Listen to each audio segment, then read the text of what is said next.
Hello, family.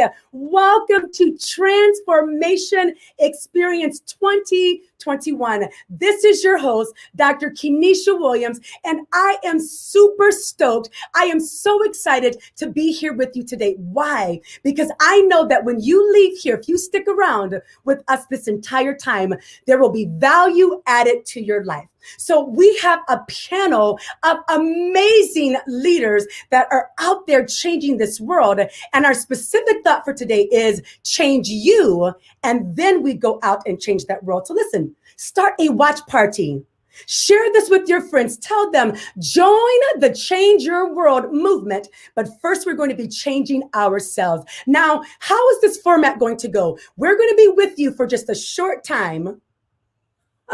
2 hours. Hang in there. I promise you, it will not feel like that. We're going to have each speaker come up one at a time, and they're going to lean in on how you can change you and then how you can change this world.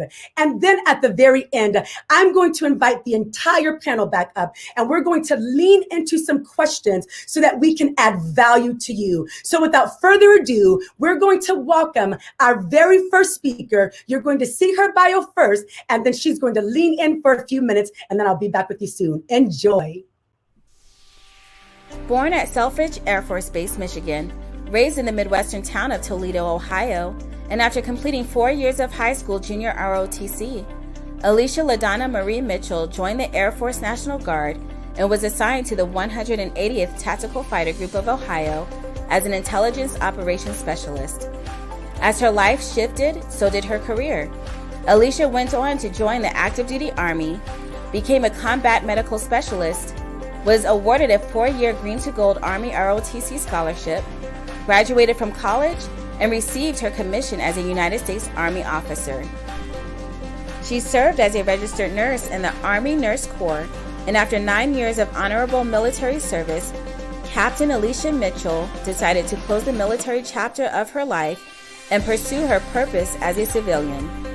She is honored and humbled to now hold leadership positions in Destiny Christian Center and Desert Valley Hospital, the ministry and health care company in the community she proudly serves.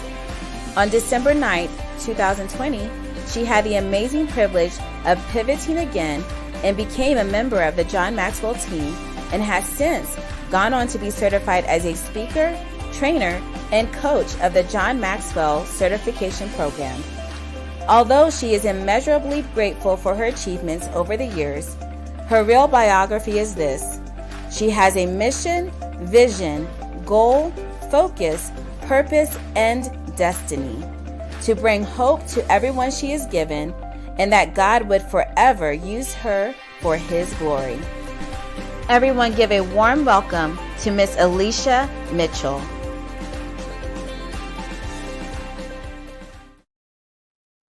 Wow, amazing. Thank you so much, Dr. 𝗘𝘅𝗽𝗏, for that wonderful introduction. It is so awesome to be here today with all of you. And you know what?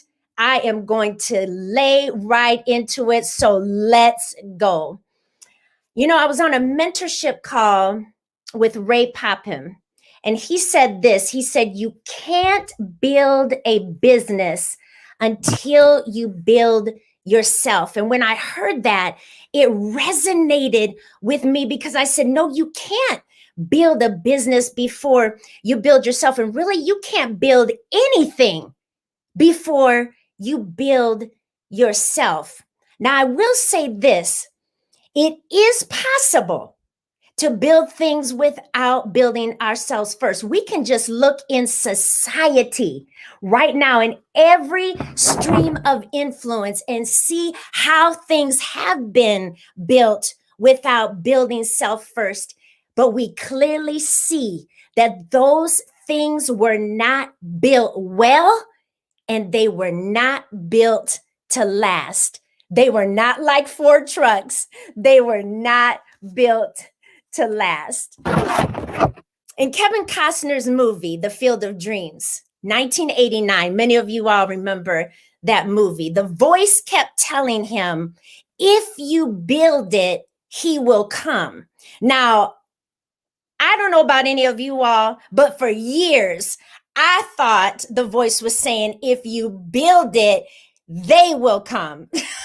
I know I'm telling on myself, and some of you are laughing right now, or some of you are saying, yeah, I know, I thought that too. But I'll say this, whether he comes, they come, or everybody comes, whatever we build, if we do not build ourselves, those people, they're coming to what we build, but they are not going to stay. They'll come, but they will not stay because they will see the cracks in our foundation. So whether we're building a marriage, a family, a career, a team, whether we're building a ministry, an industry, a community, and why we're here on today, Change Me, Change the World, we're trying to change the world. So we're trying to build a world so that we can change a world. But if we try to build these things without building ourselves first, we're just building a house of cards.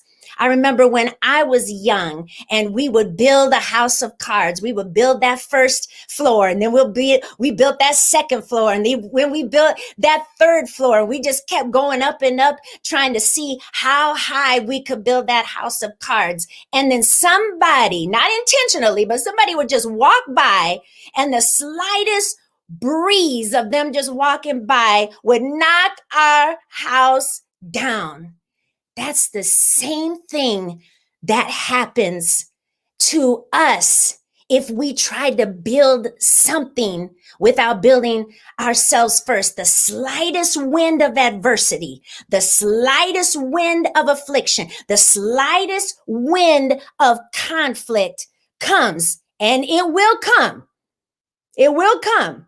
Not maybe, not might, not possibly, not perhaps, guaranteed. A wind of something contrary will come, and it will knock that house down because it wasn't built well. That's what the Change Me portion of Change Me, Change the World is all about. When we value ourselves enough to want to build our lives on good values, then we have the credibility, the validity, and the foundation to add value to every single person that we meet and make a difference in that person's life. And when we do that, then they will see those good values and want those good values and want to learn those good values. And then this is where the beauty is. This is where the magic comes in. Then we can go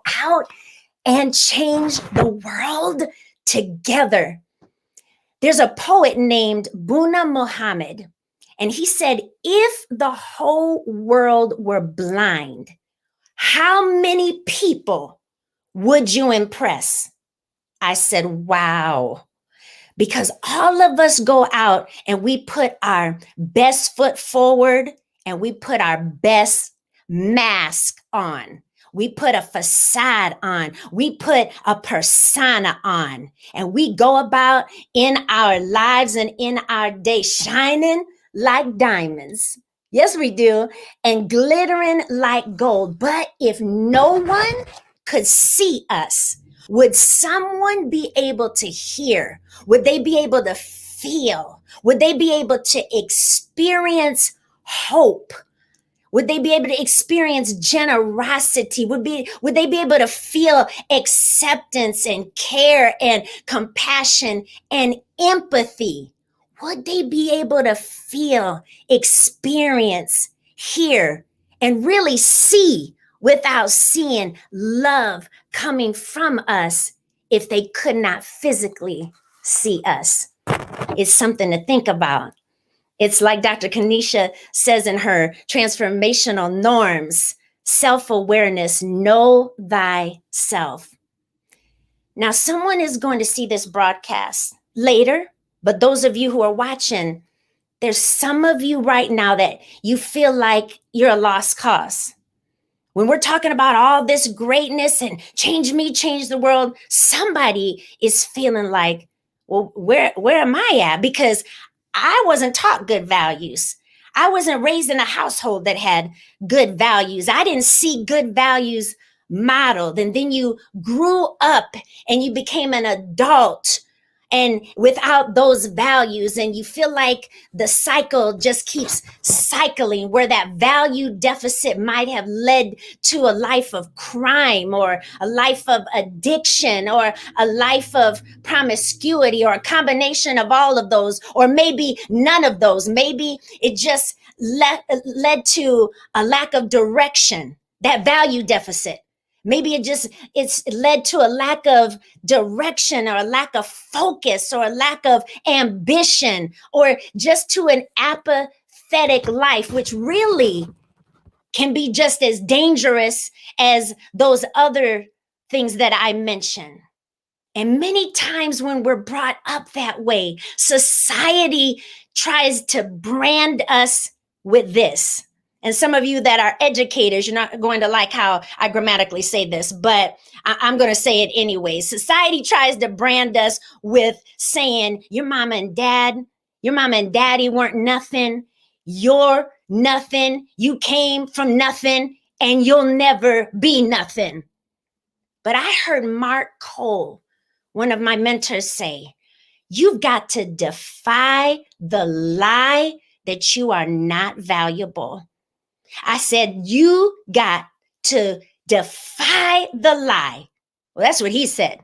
And I'm saying it again. I'm echoing it because it was powerful. You've got to defy the lie that you are not valuable. We all were created with values and we were created with goodness, and we were created with giftings and abilities and uniqueness that's unique to us. That is why change me, change the world is such a powerful transformational movement.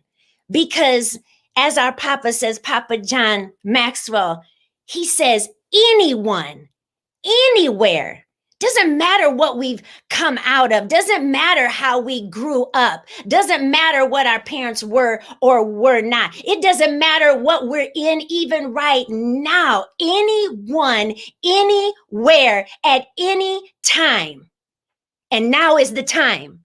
There's an urgency of now. Now is the time. At any time, we can learn good values, live good values, and make a difference in the lives of others. That is what is so exciting. And I'll close with this.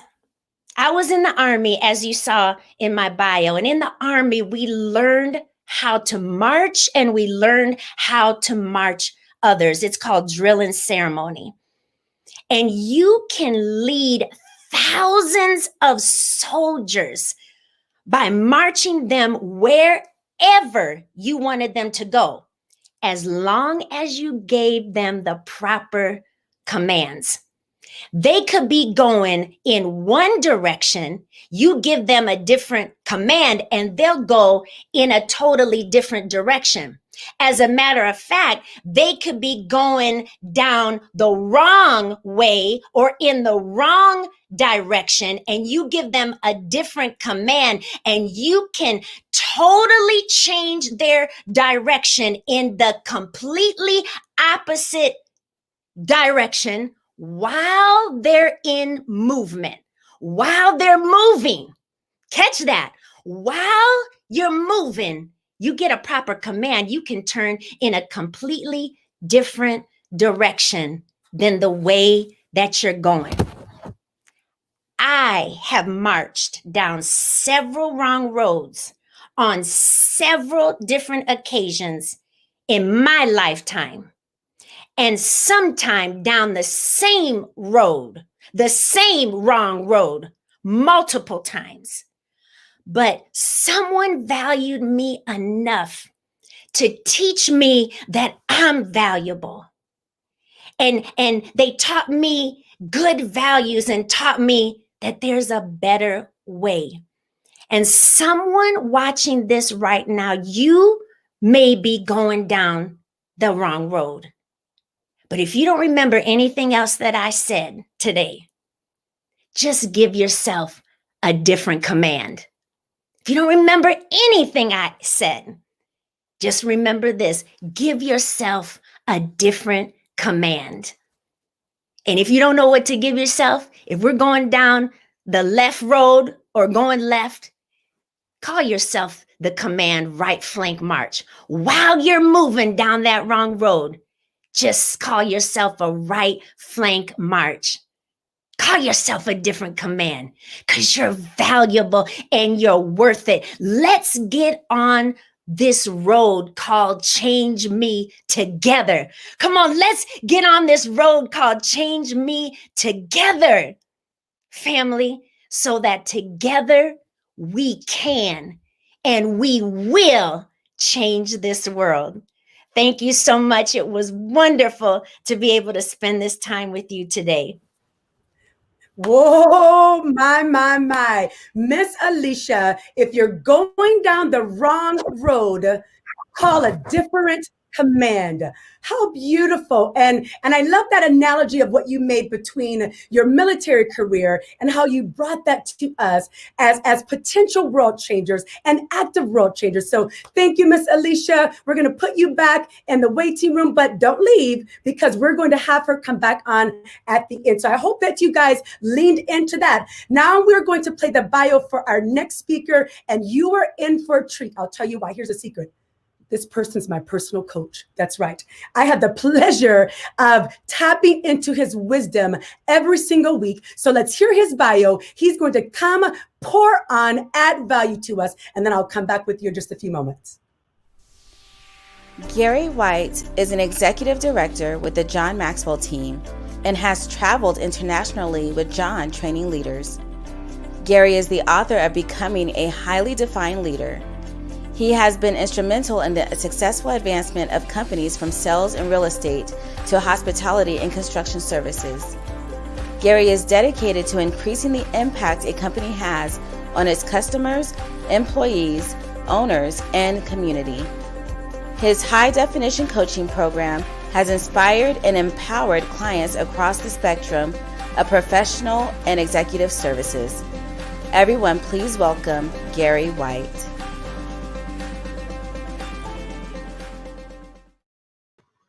Hey everyone, boy, didn't Alicia do a fabulous job, and thank you, Dr. Kenesha, for having us all here today and creating a forum where people can come and really understand about how to change themselves and how that is a catalyst for changing the world. A couple things I want to share with you today.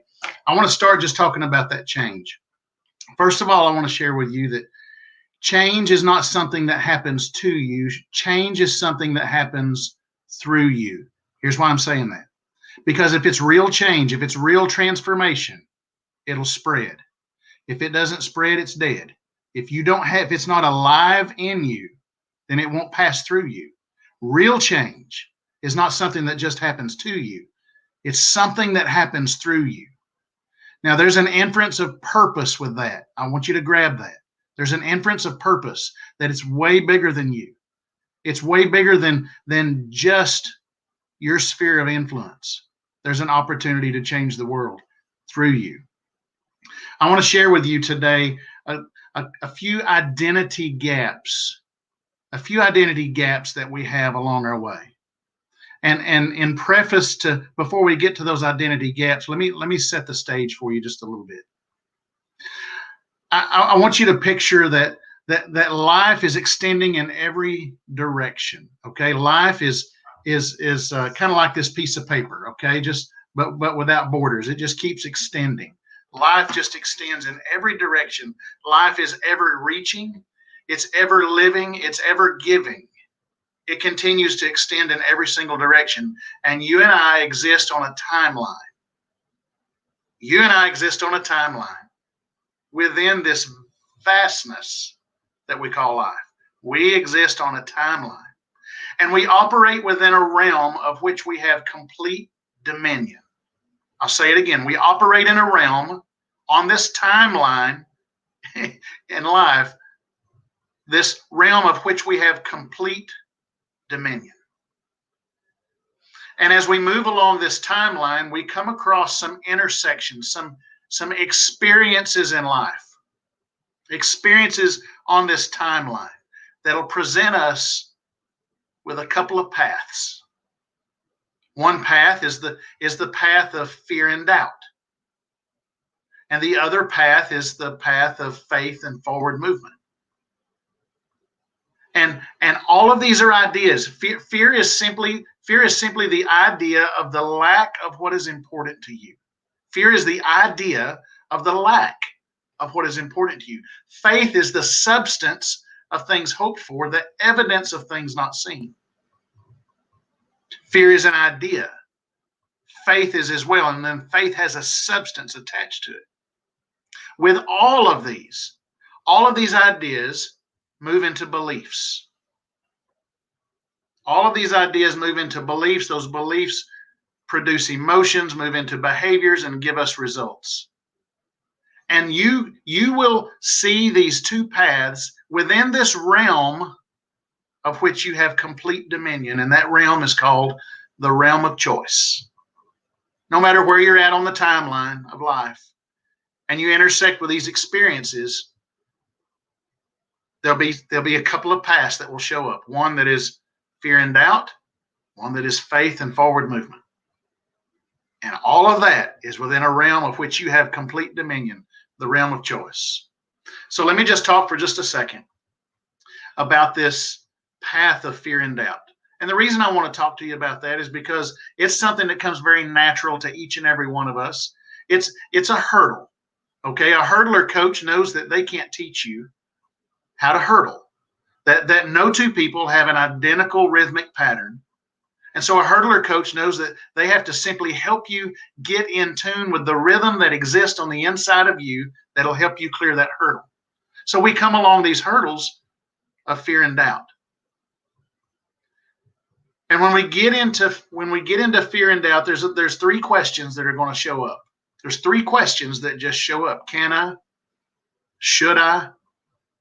And who am I? It's the capacity question, it's the purpose question, and the identity question. And that's where I want to camp out with you for just a moment or two, is the identity question.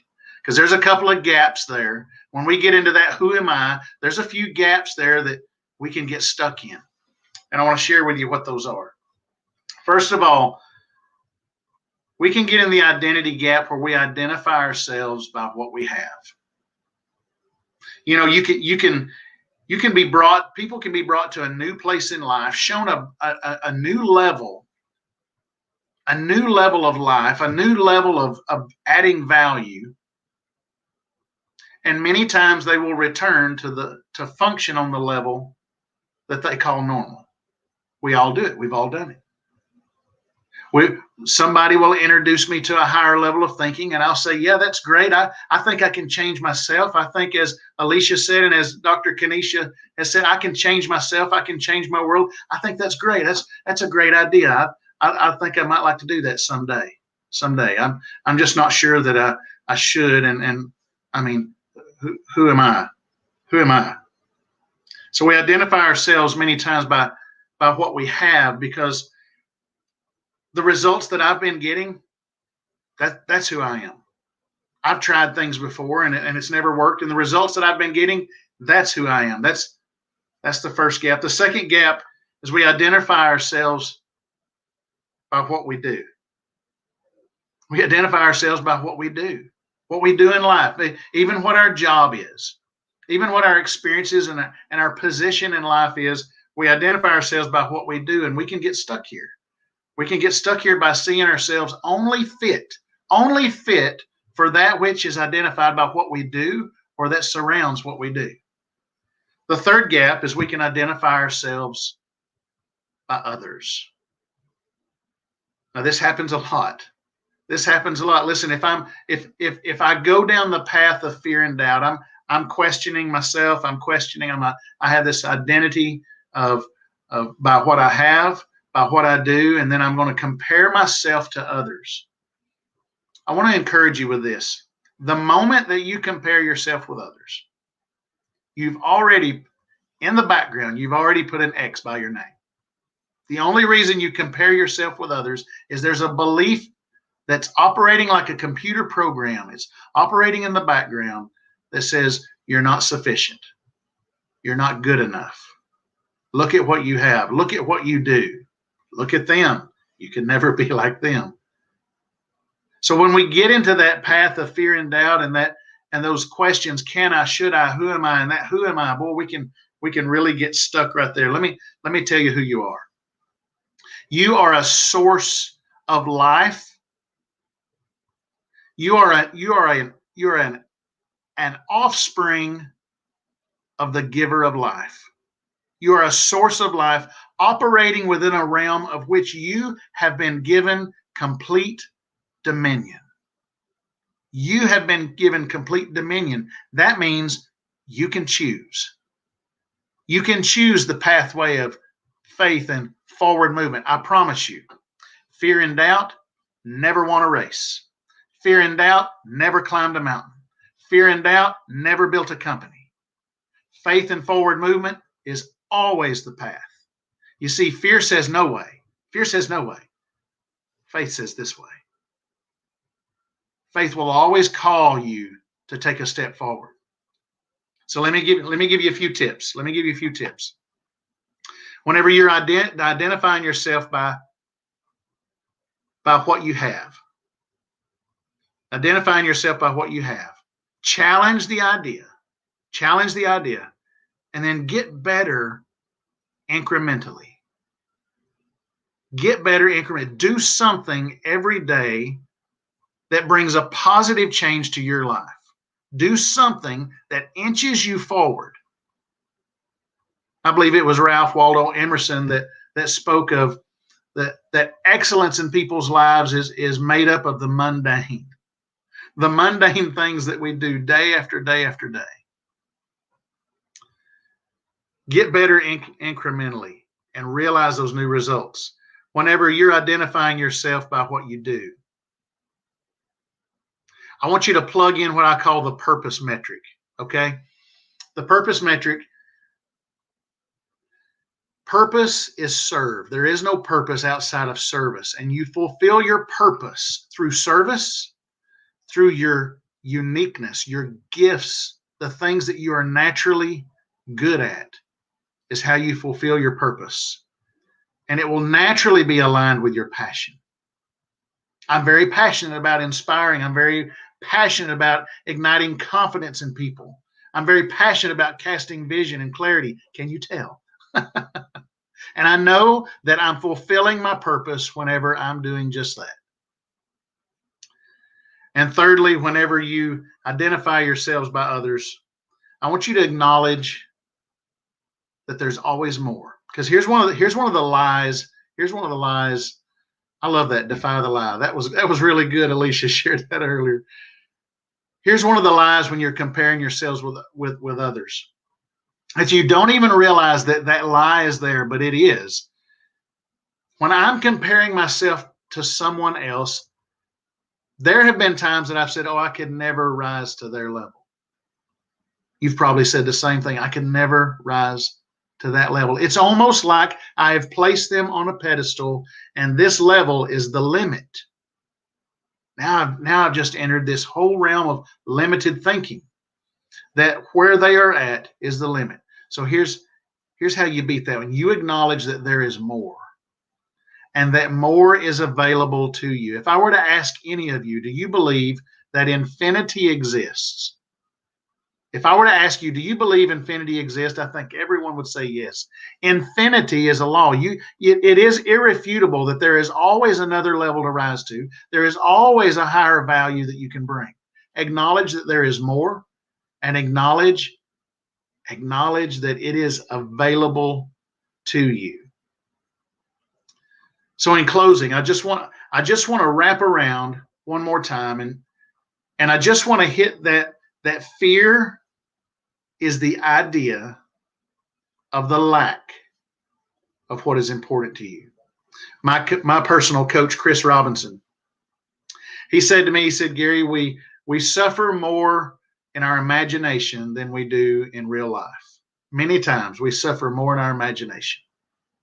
And Chris has moved from a place in life where a place of struggle to a place of abundance. And he knows that he's not arrived at a place of abundance. He's living within life. Remember, life is ever reaching. Life is ever giving. Life is ever extending. We're on a timeline. We're on this, I don't know if you can see the line or not. We're on this timeline, operating on a timeline within a realm that we have complete dominion over. And there is more in this direction, and there is more in this direction, and in this direction. And how much of it do you want? Because you have been given complete dominion over the realm of choice. And the pathway to more is down the path of faith and forward movement. And the path that will have you stopping in your tracks is down fear and doubt. So as Dr. ค์comes back in, I want to challenge you.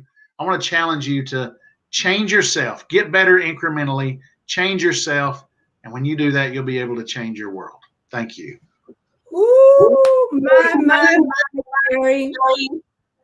I love it. I like how you talked about this notion of not comparing, because oftentimes when someone is particularly new at something and they're taking a chance and, they're looking towards mentors, but sometimes that looking can be perverted.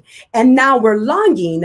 And then when we don't meet up or measure up, we start to fall back. So that was powerful. This fear, a part of TFN's third principle is no fear, KNOW. It's part of the process. So when you know that it's part of the process, I tell them failure is your friend. I tell failure and fear, come here. I have you in the neck, sit down. I have you around the neck and sit down by me, because I know you're part of the process of me being successful. So thank you again, Gary. We're going to put you in the waiting room. Don't go anywhere, because we'll bring you back at the end. Wow, wow, wow. I hope that you all have enjoyed our first two speakers. Remember, what are we talking about? Transformation Experience 2021. Change you, change the world. But we have to lean in to ourselves first so we can lean out and pour out to the world. So we're going to listen now to the bio of our next speaker. And I'll tell you why she's so important to me, because I went to the John Maxwell training in August of 2019. And I didn't know what I was getting into. I sat in the crowd and I looked up on the stage, and there she was. And I thought, I don't know what she's doing. I don't know how she got there, but one day I want to be just like that. And to be able to have her on this panel, my heart is overjoyed. So we're going to listen to the bio for Darlene, and then she's going to come in and add value to you. I'll see you shortly. Darlene Drew is the CEO and owner of Leadership Conditioning Personal and Professional Development, LLC. She is also a certified and independent leadership trainer, professional speaker, and executive coach with the John Maxwell team. Darlene serves businesses, companies, and organizations by helping leaders develop leaders. She says how great it is to greet each day doing what you love to do and using it to equip people both personally and professionally. Over the course of her journey in leadership, it's allowed her to train thousands of people, making a tremendous impact on their lives. She described training as her purpose, passion, and a priority in her life. Her early learnings about leadership was gained in the home from her dad and a large, loving, and perfect family of 11 children.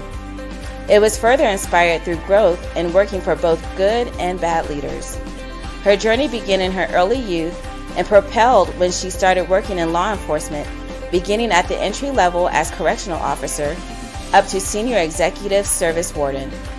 These dynamics brought leadership expertise that has positioned her to help those she is privileged to partner with in their growth. Let's grow. Please welcome Ms. Darlene Drew.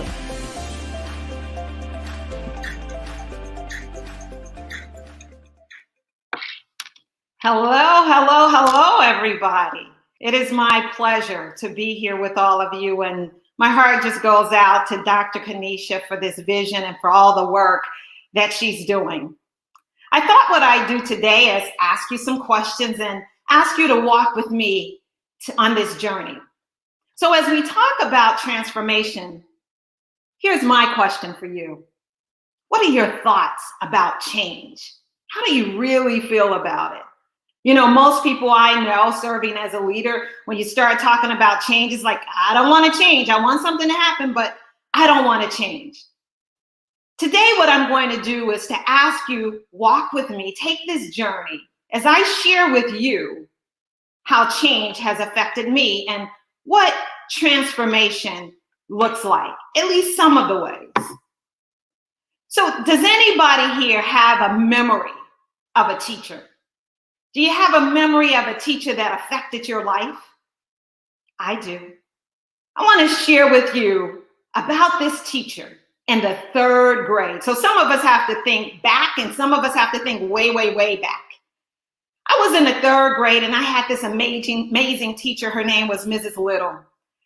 And all us little 3rd graders, we were so excited to be in the class with Mrs. Little because she had something bright that she would bring. We knew for sure that we would be validated. We knew for sure that she would do something special. And one of the things that Mrs. Little did was she might sing a song or she might read a poem or something of that nature. But surely she would do something that, number one, what transformation does is it touches you. See, Mrs. Little had a way of touching us in the 3rd grade. And I am so clear on my memory of the day of being touched from the inside out when Mrs. Little read this poem, and the name of it was Little Brown Baby. As she read that poem to us, I was like, she's talking about me. She touched me. And from that point on, what did I do? I started reciting poetry. I started writing poetry. I started traveling with my dad, lifting up people as a result of being touched by Mrs. Little. See, that's the beginning of how transformation starts approaching us. It touches us, but it does more than just that. Come on, continue with me down this journey because now I want to talk to you about the young me. And you know, when I was growing up, there are 3 things that I loved. I loved being at home, I loved church, and I loved school. All of those 3 were very important to me. And one particular Sunday, our minister was making these announcements. And some of you know, if you've ever attended or been a member of a small Baptist church, as was I. So I'm this member of this small Baptist church that sat on the corner. And this particular day, there was so much energy going on, and the pastor was going on and on about this minister that was coming to our church. And he was saying, come one, come all of you need to be there. And this particular time, more than any other time, when he was talking about being there, something in my spirit said, you've got to be there. Now, the kicker is it was on a school night. Now I'm the girl that didn't miss school for nothing. But I had to be there. So I said to my mom, I have to go to church. Not that she would ever object, but it was on a school night. And so something said go. And there I was sitting in church. Now, stay with me. And I want you to think of yourself or somebody that you know sitting in this small little church where everybody knows everybody. And there's this guest minister, and it is a revival. So what does revival mean? It means we're going to be revived, right? Renewed, refreshed, and changed. So there I was, my 11-year-old self. I was so excited to be there. And as the minister preached the word and preached the word and preached the word, and then he did something that happens in most churches that I've ever been a member of. He opened the doors of the church. And before he was done, I was already up. See, remember I said I had to be there. See, not only does transformation touch you, transformation talks to you. See, it was speaking to me long before I ever showed up. It was saying, you got to show up, Darlene, because something is going to happen through you. So as I stood there with my 11-year-old self, And as he began to pray for me, and he said, repeat what I said. So as he prayed, I repeated. He prayed and I repeated. And my life inside out was changing. I was so excited, fire within me of what I was going to do with my life at 11 years old. But not only does transformation touch you, as in Mrs. Little, and talk to you, as in the preacher at the revival, transformation, it teaches you. See, as it said in my bio, I'm a product of a large, loving, and perfect family. I grew up on the south side of Chicago. I love my parents. They transitioned us from living in the projects to the first and only home that my parents would ever know. And I am the youngest child. Anybody out there that's also the youngest, let's give a shout out for the youngest kids. What I can tell you about us younger kids in the family is that we are always watching. We're always paying attention. We're always taking notes. And you know what? We always telling. Yeah, I learned how to negotiate from all the notes I kept of my siblings. And as I watched my parents, my dad raising and my mom raising 11 children, I watched them pour love into our lives. But I also saw stress because remember, I'm the youngest and I'm watching everything. See, I knew when it was payday in our house because my mother had a certain demeanor from the stress that she would carry, concerned about whether she would have enough money to pay the bills. I watched my dad's demeanor as he responded to the stress that my mother carried throughout the house. And the young me said to myself, there's gotta be a better way. Lord, I don't want to have to struggle the way I've seen my parents struggle. There's gotta be a better way. And the better way for me, with my young self, I was convinced that it was to go to college. Now, we didn't have much money, but I declared that I was going to college. I believed it, and I let nothing hold me back. And my parents embraced it, especially my dad, because I am a daddy's girl. So as I watched my parents stress over things, and my mom would use this verbiage, I'm trying to make $1 out of 99 cents, and I thought that makes no sense. I watched them, and I wondered how they were able to do it. And in the midst of the stress and the tight finances, my dad would bring children to our house. They would tell us to make room for others. And I wish I could tell you that when that happened, my siblings and I, we were saying, yay, more people. We weren't, not initially. See, my parents were givers as well. And what they taught me was to be a giver. See, I did say transformation touches, talks, and it teaches. So in the midst of finances being tight, they were teaching us that you've got to give. You've got to make those necessary adjustments. So as I continue on this journey, and you with me, that belief that I've got to go to college because I've got to change the trajectory of my family. See, none of my siblings had ever gone to college, and not many of my cousins. And so we've got to change something in order to reach a higher level.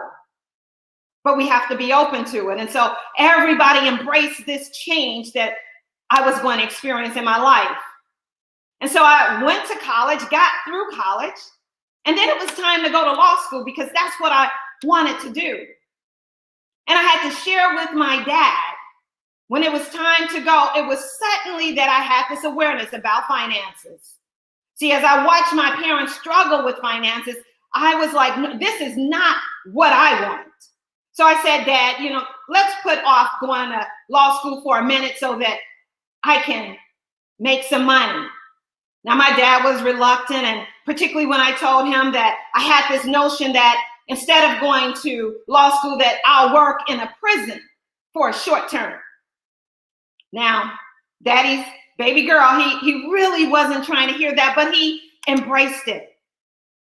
So there I was, starting this career, working in a prison and starting at the entry level, being blessed to ultimately serve as a warden, working 9 prisons in the course of my career. I would tell you that it was decade after decade, but you might try to do the math, and I don't want you to do that, but it was a long time. And serving in the capacity of a warden, serving in any prison, you see a lot of stuff in prison. It's not much that anybody can tell me about anything because I probably had seen it. And the thing about working in prison, oftentimes people forget about those people, staff and inmates. And when you're in a prison setting, there are certain things that just happen as a matter of rule. Wardens are expected to be a certain way, look a certain way. So a lot of that, I didn't quite fit. I was a non-typical kind of leader. But I also tried to make it a point to get out of people's way so that they could do their business. But I got to tell you about one particular inmate. He was the youngest inmate at the facility in Atlanta where I served as warden. And for the sake of this conversation, we're going to call him Inmate Jackson. The youngest inmate in the facility, always in trouble. Anybody know somebody that's always doing something that they don't have any business doing? Jackson was that guy. And one particular day I see him in trouble. The lieutenants are prepared to put him in solitary confinement. In a special housing unit, we also call it the hole. And only time you go to the hole is either for your protection or someone else's protection or because you're disruptive. Jackson, this young offender who's trying to carry it like he's tough when in fact he isn't. But this particular day, as he was in trouble again, something happened inside of me to say that I would intervene, that I would change the direction of where the lieutenants, where the leaders were going to lead him, which was special housing unit. And instead I had a conversation with Jackson and I said, Jackson, what is the problem? Why is it that over and over again you are in trouble of some sort? What is it? And he began to rattle off blame after blame after blame after blame. And I said, Jackson, you're going to have to change. Change from the inside out. All of this that you're doing, you're not fooling anybody. Open yourselves up. Open yourself so that you can receive the change that's available to you in your life. I said, Jackson, today you're not going to shoot. You're not going to the hole. Not today. The warden's going to intervene. Now, it's rare that a warden will stop it in the middle of the process in that manner, unless something inside says do it. So I said to Jackson, instead of going to the special housing unit, I got something for you. I want you to write me a 3 to 5 page essay. Jackson looked at me and he said, a paper? Yeah, an essay. He says, warden, what warden assigns an inmate to write an essay? Just send me the shoe. No, you're going to write me an essay. And as he began to tell me he's never written an essay before, and all of these reasons, he finally understood that that's what he was going to do. And then as he understood that assignment, he asked me, Warden, will you read it? Yes. Warden, will you grade it?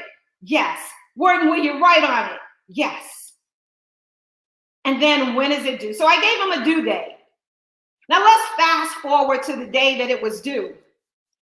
There Jackson is standing in the corridor, this time with his uniform pressed. See, you might not know this, but in a prison, when an inmate has got his uniform pressed and he got creases in his pants, it usually means he's got a visit that day. He's got his hair cut. He's got a folder in his arms, like he suddenly knows that I'm important enough. See, change will change you from the inside out, and it will show on your outward appearance. It'll change the way you behave, just like it did with Jackson. So that day, as he was so happy to give me his paper, here's what he said to me. When will I get it back? And I told him in 3 days. And he gets this paper back after that time period with his grade on it, which he got an A, with an incredible, remarkable story. And Jackson says, Warden, thank you. Nobody has ever asked. Nobody's ever asked me my story. Nobody has ever encouraged me to make this change. But now, all as a result of saying to someone to tell me your story. How about this? After that occurred with Jackson, he then became the ambassador for other young inmates. See, transformation transfers through you. It came through me with an assignment to Jackson, and then Jackson became the recruiter of other inmates. When they would get in trouble, young inmates, he would approach me and say, Warden, I think Prout needs to write an essay. Warden, I think Smitty needs to write an essay. So much so to my last day, my last walk in that prison, there was a young inmate in the corridor, and he had one question for me. Warden, will you still read my paper? Will you still grade my paper? See, in short, here's what transformation does. It touches you. It talks to you. It teaches you, and it transfers through you. Change. I want to close out with these words from Malala Yousafzai. And I'm sure I pronounced her last name wrong, but Malala. And she said this: let us remember one book, one pen, one child, and one teacher. And I add this: that means me and you. We are empowered. We are equipped to change the world. I'm happy to meet you on this journey as you and I be the change that we desire to see.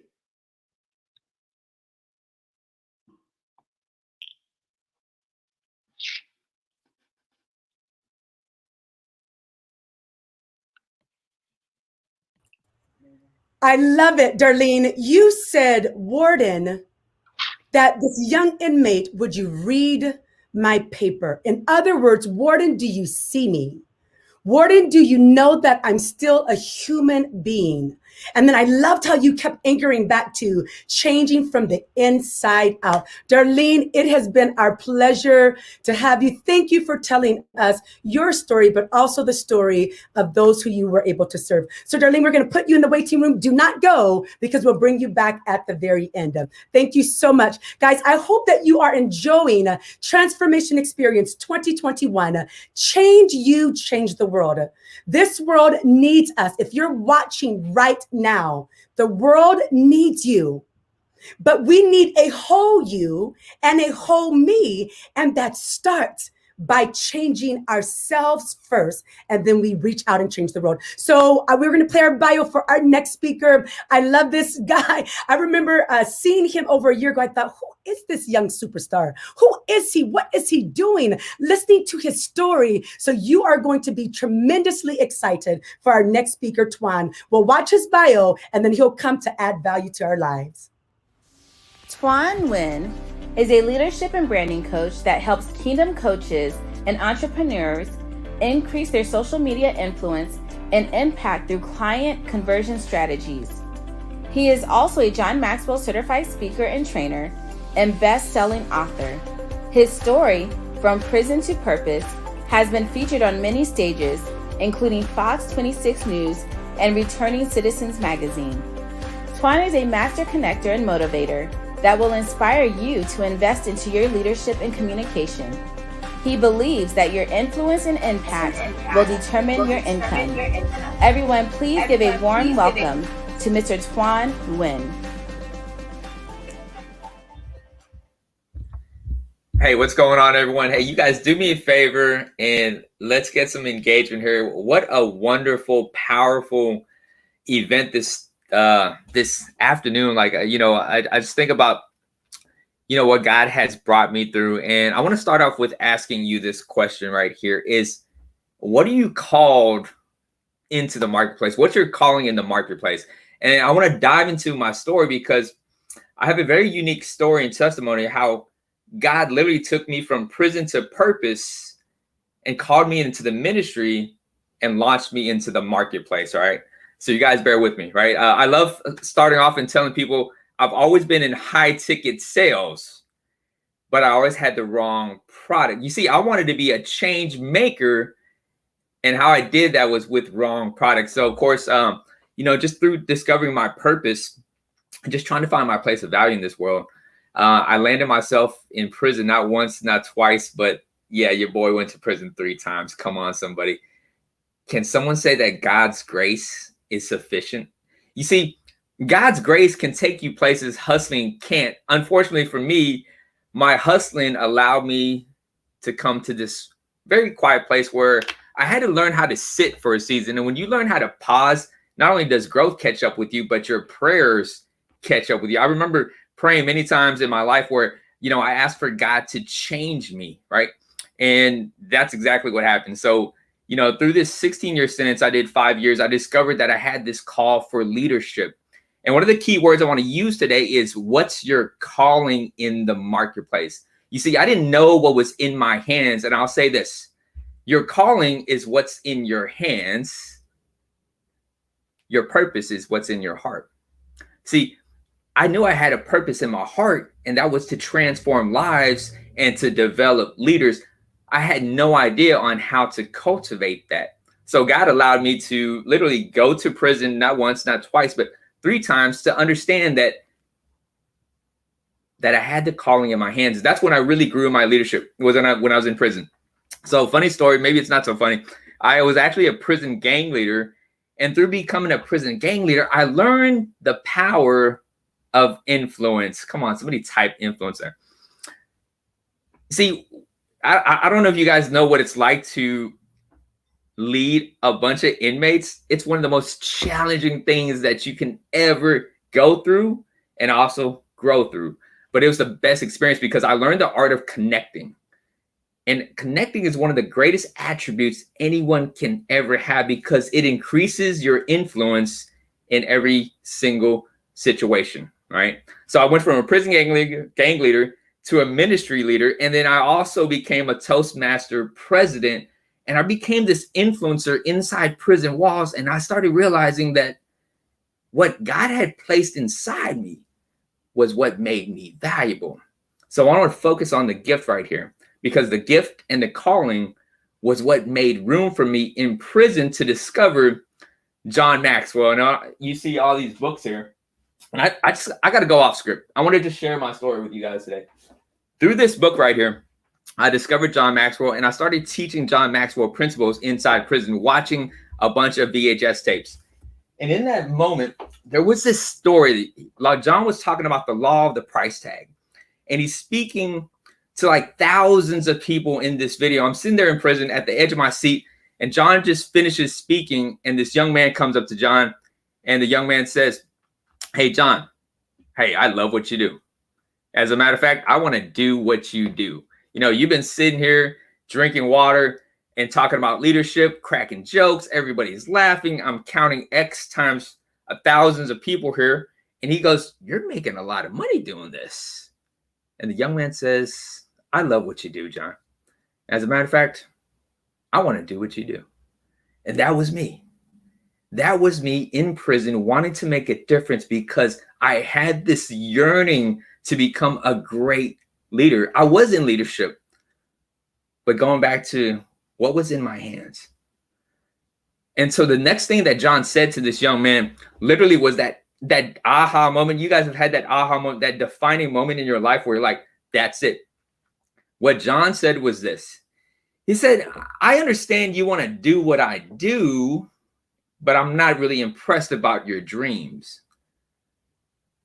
He says, "What does impress me is, what are you going to do to pay for it? What are you willing to give up to go up?" And for me at that time, it was, what was I willing to give up so that I can grow up? You see, you can go through life or you can grow through life. See, I went to prison not once, not twice, but 3 times. And in my previous 2 times, I just went through prison instead of growing. This last time, I decided, you know what? God's calling in my life was way greater than anything that I was doing. And when I finally submitted, I realized my gift would always make room for me wherever I go. So I learned how to develop my leadership skills. I learned how to develop communication skills. I learned the power of influence. But what God was really showing me was, I didn't just call you into ministry. I've called you into the marketplace, and I'm going to teach you how to transfer your skills from the past, selling illegal drugs, Yes, I was an ex-prisoner, but I'm going to show you how to transfer your skill sets from the past. And I'm going to give you a strategy to enter the marketplace. You see, I knew I had a powerful story. I knew I had this anointing from God. I knew I had a calling from God. But with calling comes strategy. As a matter of fact, type in strategy. And I'm going to use a verse here just to kind of touch base on this, right? Matthew 10:16 says, "Behold, I send you out as sheep in the midst of wolves. Therefore be wise as serpents and harmless as doves." What God was showing me is, not only did I call you into ministry, I'm calling you into the marketplace, and I'm sending you out, and there's ravenous wolves out there, and I need you to have strategies so that you can influence and impact the world, because I got something for you and the world needs you. So what I want to share with you today is this, right? Is through me entering into the marketplace, I had to learn 3 essentials for transformation, and not only that, changing the world. And I'm going to use client conversions as kind of like the segue, right? Because client conversions is literally changing the world, meaning that clients are people, and you have a product, you have a service, you have a problem that you can solve in the marketplace. What's in your hands? See, everybody wants to be a change maker. That's the purpose in the heart. But I want to ask you, what's in your hands in this season? You see, my calling into leadership was in prison. I focused on what was in my hands in that season. But as I transitioned into the marketplace and I entered in the online space, God was showing me, hey, your passion won't always equal profit, son. And if you want to have more impact, you want to operate in your passion, I need you to acquire new skill sets. And so I had to learn that gradually. So here's what I want you to know. 3 essentials to client conversions, right? Clients are people, and not only that, change and transformation comes through conversions, right? Whether you're leading someone to faith, whether you're leading someone into your product, these 3 essential keys is foundational. Number 1 is clarity. You need to know who you are in the marketplace. I love what Amazon founder Jeff Bezos says. He says, branding is what people say about you when you're not in the room. So let me ask you this. What are people saying about you when you're not in the room? As a matter of fact, what should they be saying about you when you're not in the room? Because that's key. You want to know why? Because the way people see you is the way they treat you. And the way they treat you is how they perceive you in the marketplace. Look, I used to think that the world would raise the price tag on me. But if I don't know my worth, I don't know what my calling is in the marketplace, don't expect the world to reveal that to you. Don't expect the world to raise the price tag on you if you don't know your worth. So number 1 is clarity. Who I am, what do I do, and how do I do it? Discovering your authentic voice in the midst of all the noise is key. You have to have clarity. And not only that, listen, with more clarity, your vision gets laser focused. And you know what vision does? It does 2 things. It unites and it divides. Not everyone's coming on this journey with you. Let's get that straight. Not everyone's coming on this journey with you. You need to get clear on your message. And once you get clear on that, we're going to go into the next essential. The next essential C is, now that I'm clear with who I am, what I do, and how I do it, and what my message is, now I can become confident. Go ahead and type that in. So we go from clarity to confidence. And why is confidence so key? I'll be honest, confidence is sexy, my friends. Leadership is confidence, and that's the new sexy. Why do people buy from you? Why do you buy from certain people? It's because they're confident in who they are, and they're also confident in what they bring to the marketplace. Confidence is key, but you have to be clear with who you are first, right? And then the last C I want to talk about is the power of consistency. See, motivation, they say that it can get you going, but it's that discipline, it's that consistency. You see, everybody has this desire, this goal, but let me remind you something. We don't always rise to the level of our goals. We fall to the level of our systems. I'm talking about strategies in our growth in wanting to become change makers. See, everybody has the want, but how do I do it? It's strategies. Strategies is key. And not only that, wisdom is the key to having strategies. So we go from clarity to confidence to consistency. What is consistency? It's showing up every single day, when and where it counts. Not only that, I want to ask this question. Consistency is likened to, hey, are you a crutch player or a clutch player? Right? So what is a crutch player? A crutch player, they show up sometimes. They show up sometimes, and sometimes they need to be propped up because they're a crutch player. But I want to know if you're a clutch player, meaning that you know when to influence, you know how to influence, and you show up when and where it counts because you're a clutch player. You're like a Michael Jordan. You're a catalyst. You make things happen instead of waiting for things to happen. So we go from clarity, confidence to consistency. And that, my friends, is the 3 keys to client conversions. And if you want to be a change maker, I want you to understand this. That hope and pretending doesn't determine what you become. It's the habits we perform in the process that help us to become change maker. Everybody wants to be a change maker, but what am I willing to do to make a change? And I want to wrap it up with this. Is changes come through challenges, and challenges come with the change. But if I'm not willing to make a change today to become better, then why do I need tomorrow? I need you to rise up because you are called somewhere in this world, whether it's in the marketplace, whether it's in ministry, you have a unique gift that the world needs. I need you to discover that because there are people waiting on the other side of your obedience. There are clients that are waiting on the other side of your yes right now, but I need you to get clear, confident, and consistent because that, my friends, is where transformation and conversions come from. You see, we teach what we know, but we reproduce who we are. Mm-hmm. Wow, wow, wow. Twan, we teach what we know, but we reproduce what we are and who we are. That sounds like the law of magnetism to me.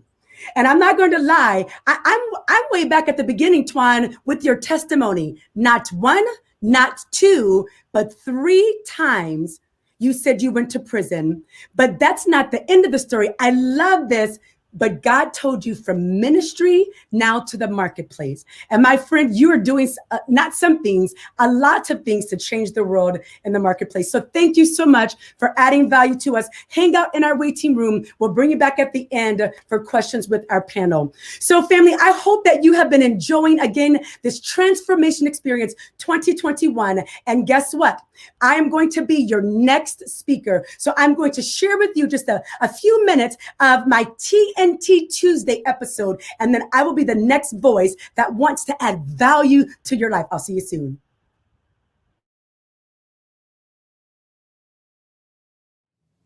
Hello, family. This is your friend Kenesha, and welcome to another episode of Transformation Tuesdays. This is an opportunity where we can talk about how can we transform ourselves, change you, and I change me. Remember, the word transform means to make a thorough or dramatic change in character, form, or appearance. So that brings me to today's specific topic. It is EQ Improvement 101. Self-awareness. And we'll be coming from this book, Emotional Intelligence 2.0 by Travis Bradberry and Jean Greaves. And this is an excellent book. We've been using it for the last few weeks. And let's see what it says to us about this notion of self-awareness. It says self-awareness is generally an internal process, but there are a few instances in which the outside holds the clues you need to understand what's going on inside. Without question, how you feel is reflected in how you look. Fix your face.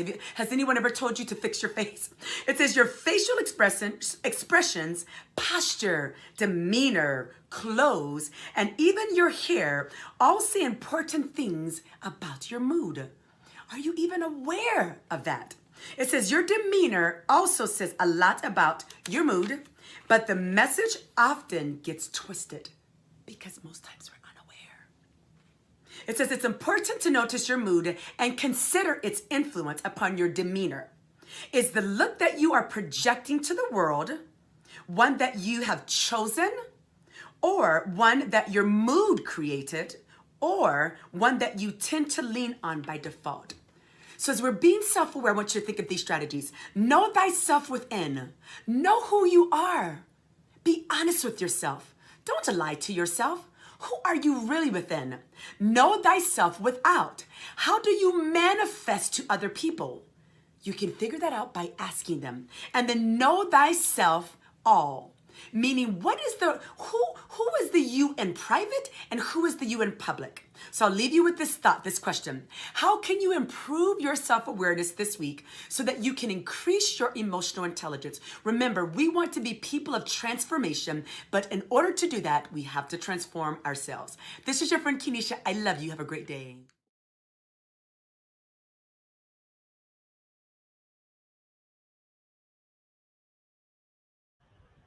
It was December 6th, 2014. I remember it like it was yesterday.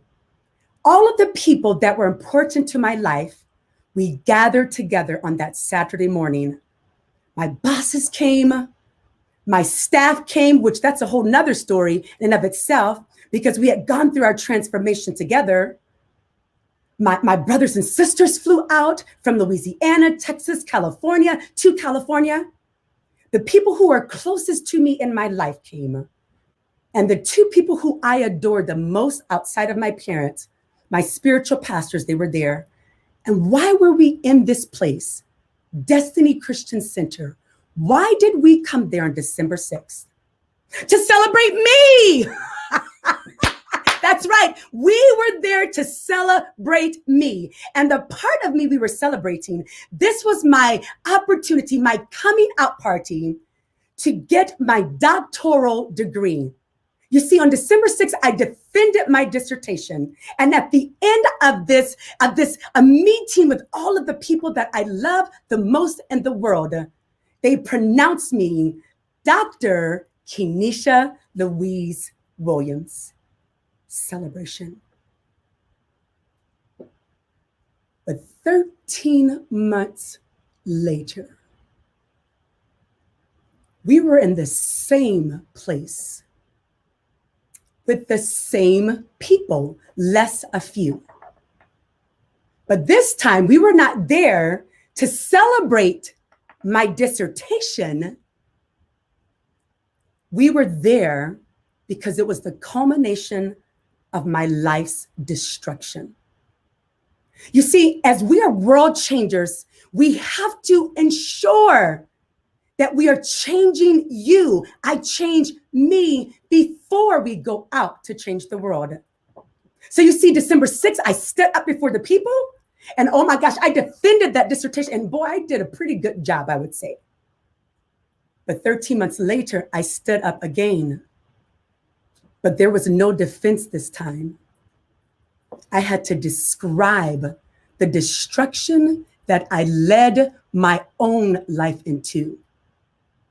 But this wasn't just any type of meeting. You see, I stood before the leaders who I served with, the people who I served, I was their leader, they were under me, and the two people who I was tasked to go out and do a job and lead for them, they were there too. You see, I was before this time. Kenesha, make it happen, Williams. You need something done, you call me. You need an assignment or a task executed, you call me. You need some motivation, determination, call me. So I was changing the world. Oh, yes, I was. Well before December 6, 2014.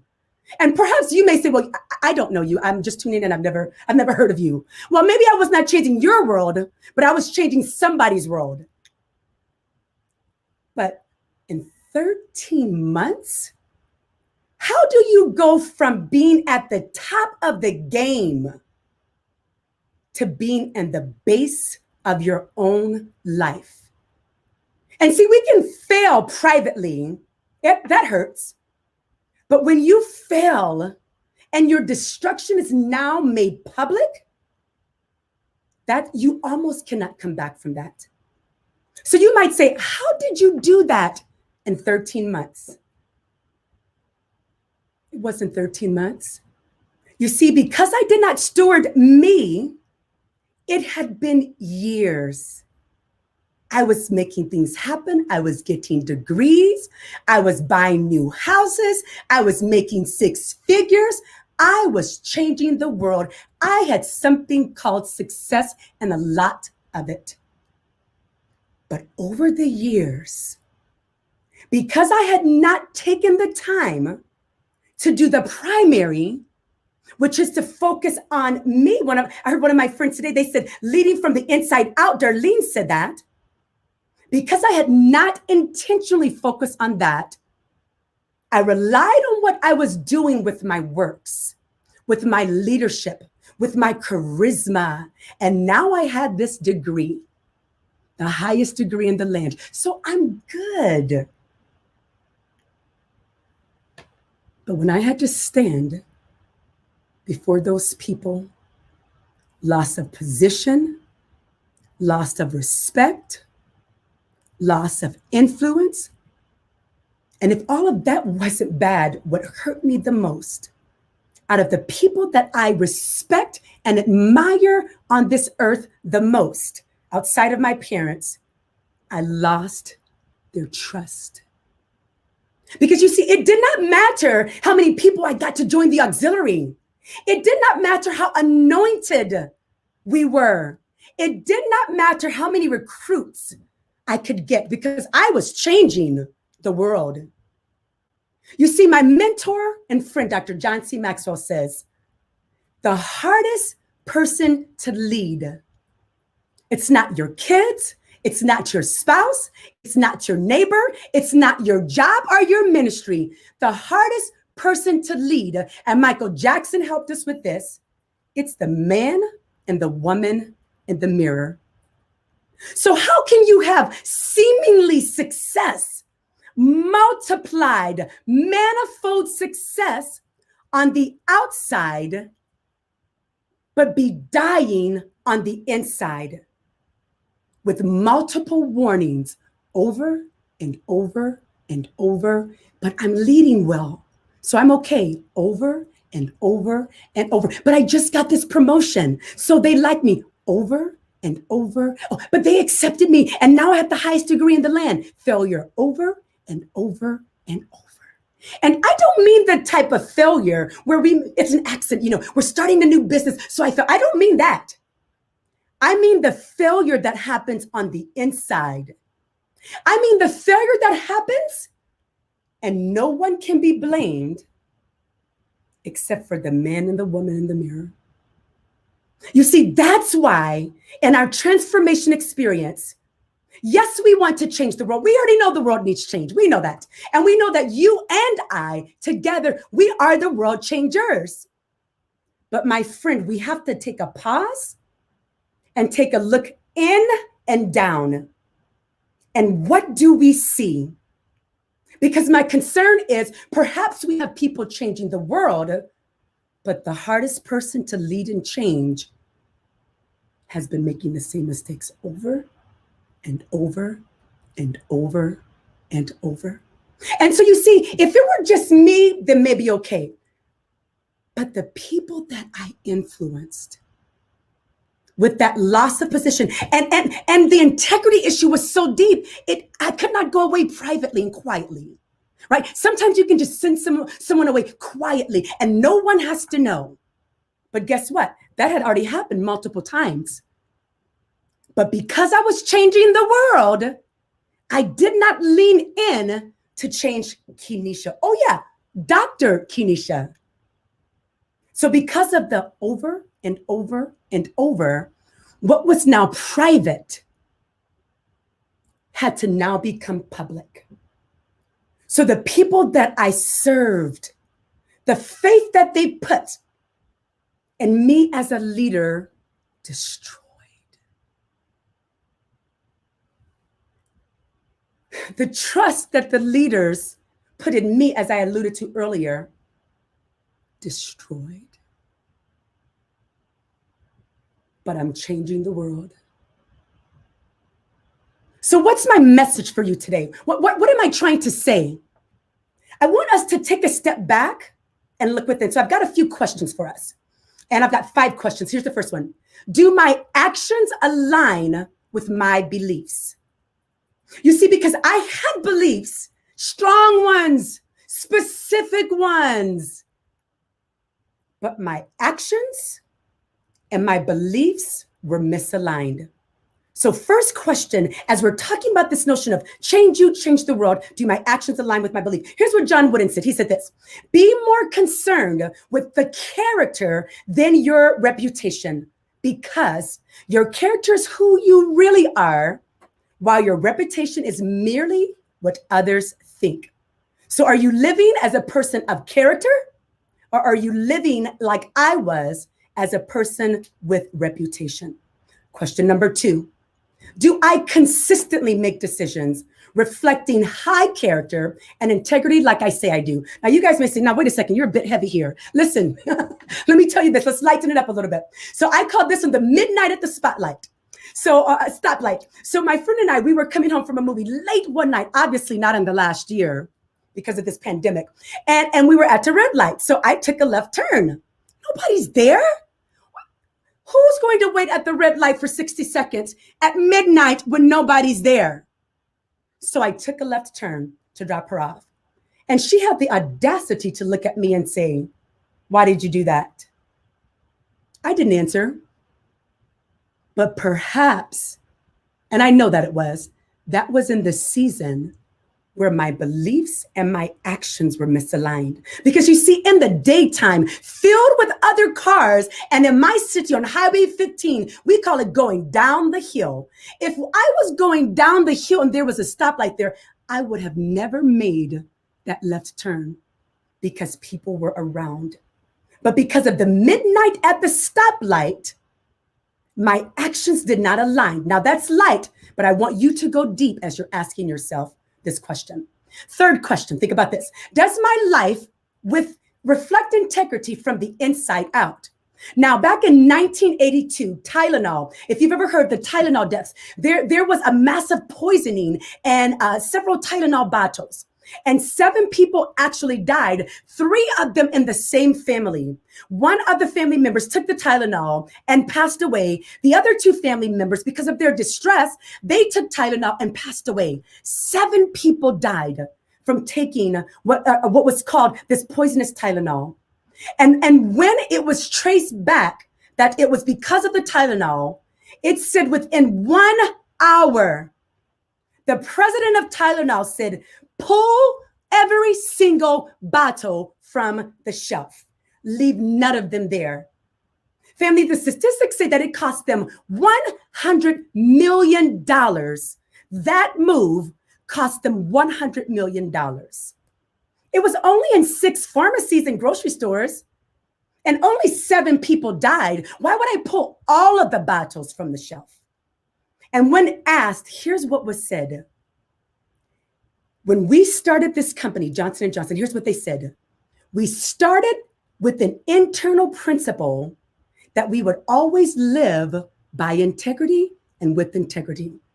So all of their decision-making came from the inside, their mission and their value. So when the worst devastation happened, it was easy for that president to say, pull them from the shelves. And not only did he say, pull them from the shelves, they got on and said, stop using Tylenol.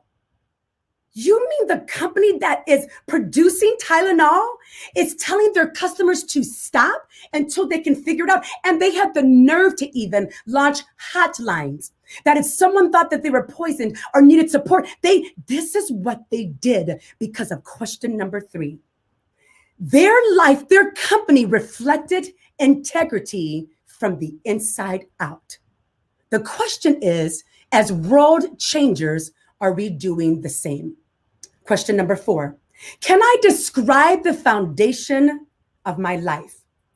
Am I standing on rock or quicksand? So my pastor oftentimes tells us that how's your life? What's your foundation on? And the question is, if you cannot state your beliefs, what are your values, what's your core like that, perhaps they're not there. So some of us, like myself, in that 13 months after December 6, 2014, I thought I was standing on the rock.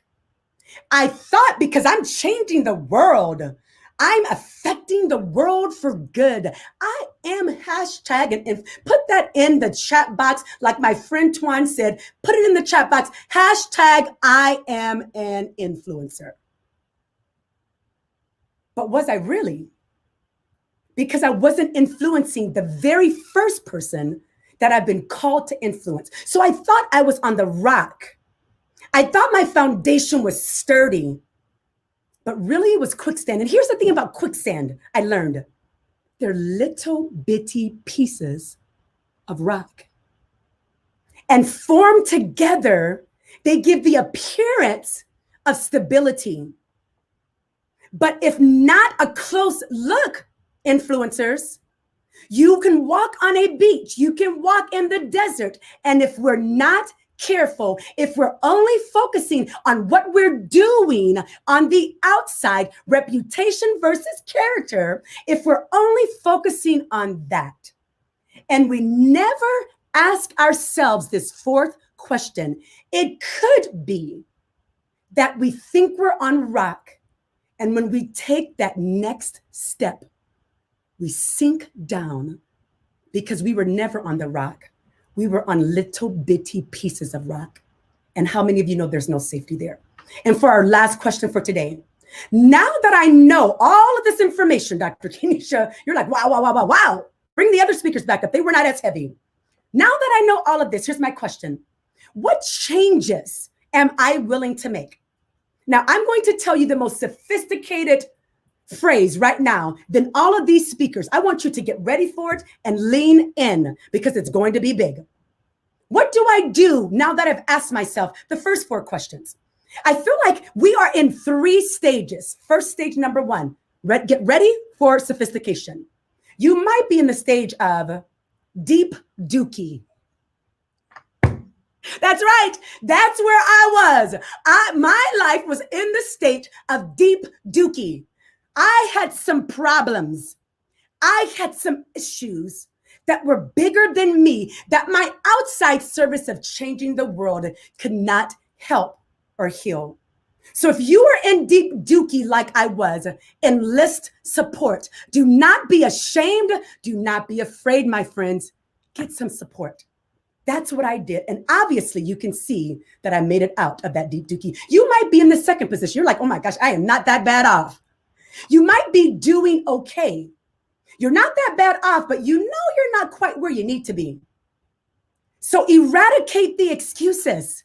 Go all in, not just in your acts of service and your acts of sowing on your inside, putting your life on the foundation of values. And you may say, well, you know what, Dr. Kenesha, here's why I almost tuned out, because I'm neither one of those. I'm in the third category. I am dominating me. I'm doing well. My life is aligning with my beliefs. Well, for you, my friends, first of all, congratulations. And second of all, go out and enhance others. Perhaps the person that's in deep dookie needs you. Perhaps your sowing into them will build up them from the inside out. So I want to leave you with this quote. There's an unknown author, and I want to leave you with this quote. And here's what it says. It says, when I was a young man, I wanted to change the world. I found it was difficult to change the world, so I tried to change my nation. When I found I couldn't change the nation, I began to focus on my own town.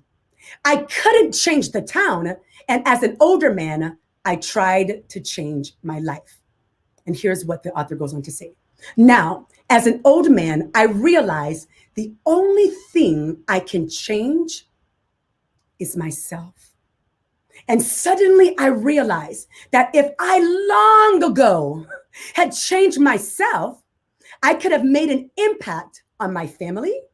My family and I could have made an impact on our town, and then their impact could have changed the nation. And I could indeed have changed the world. Yes, we know this world needs change, but before we go outside, let's look at the inside and ask ourselves this question. Are we where we need to be? Hey, we're going to do right now a quick video of one of my Transformation Thursday episodes, and then I'll be back on with you shortly with myself and the panel. I'll see you soon.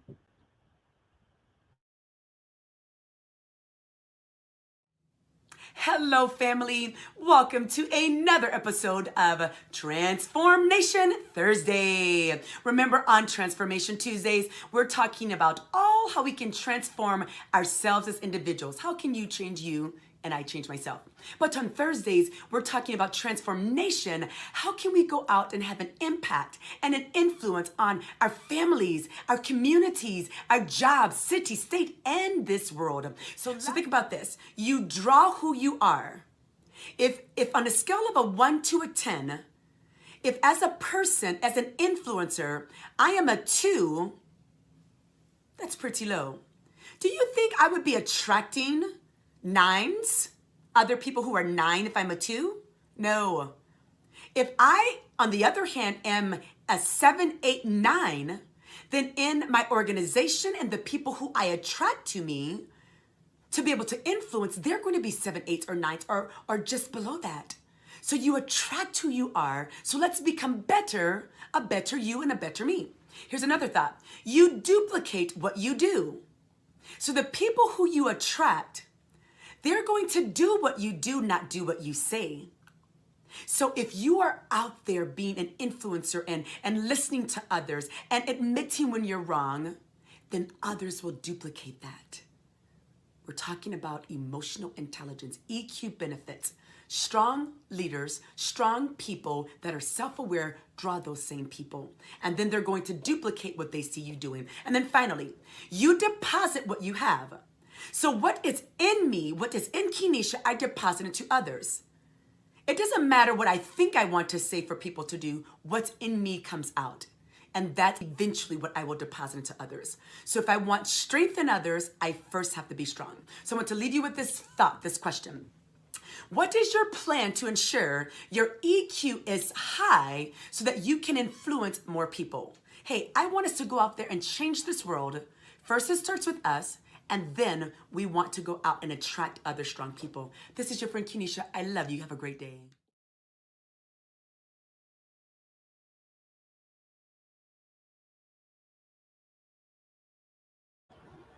All right, welcome back to our panel. Oh my gosh, Alicia, Gary, Darlene, Twan, you guys were over the top. And I just want to say thank you for leaning in and adding value to us. So guys, we just have a few minutes left. I'm going to jump right into question number 1, okay? So it says this, Leo Tolstoy observed, everyone thinks of changing the world, but no one thinks of changing himself. How do you interpret this? Who would like to lean into that question first? Wow, everyone thinks of changing the world, no one thinks of changing themselves. How do you interpret this? Yeah, I'm going to go for that. I'm going to hit the buzzer. I'm going to hit the buzzer. you know, listen, it's easy for me to find fault in others than it is to be honest with myself. I'll give myself a pass every single time, but I won't necessarily give others a pass. And I have to know that about myself and know that I can stumble over that. That's a fault. I can stumble over that. And so that's where that self-awareness is coming in you're talking about. Excellent. Thank you, Gary. Anyone else lean into that for us? I would add to what Gary said is in saying that it's easy. It's easy to look somewhere else rather than, as you said, referencing Michael Jackson, than the man or the woman in the mirror. Because when we do that, now I've got to see all of my shortcomings, my stuff. And it's just a lot easier to look at you, and you. And that's what we hope to get away from. Yeah. Good. Thank you, Darlene. Now, Alicia, I saw that you were going to say something. And you're muted, Miss Alicia. Let's get off of mute. See, the problem is with me.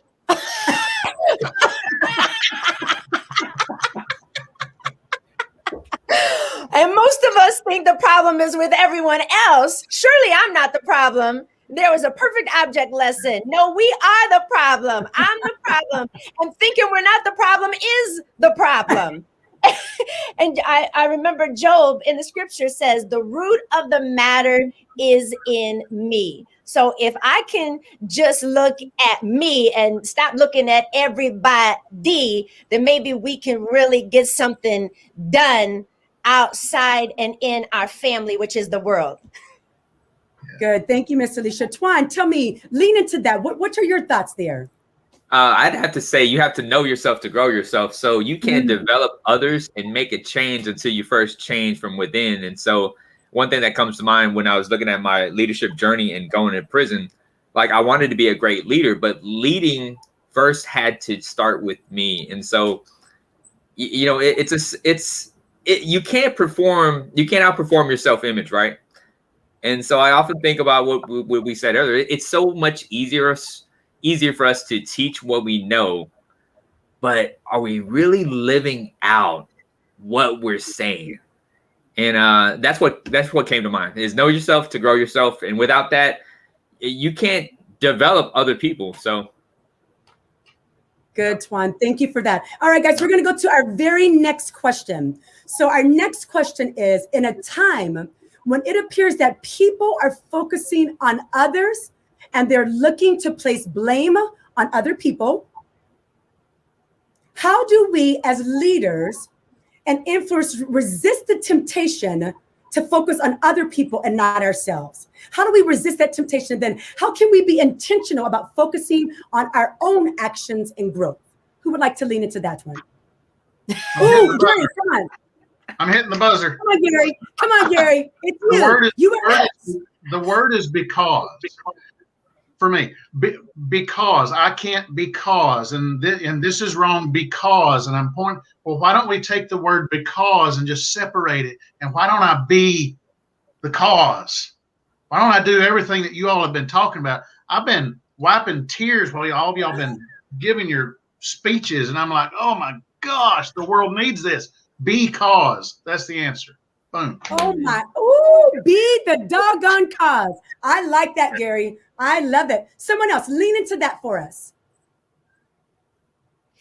Every time we're on our way to look out of the windows, you know, when we're going through our house and we hear something outside, somebody's doing something outside, and we go out and we want to peek through the blinds and see what's going on out there. Who's doing stuff out there that they're not supposed to be doing? Every time we're on our way to look out and peek out of our blinds to see what our neighbor is doing, we need to take a detour right to that guest bathroom.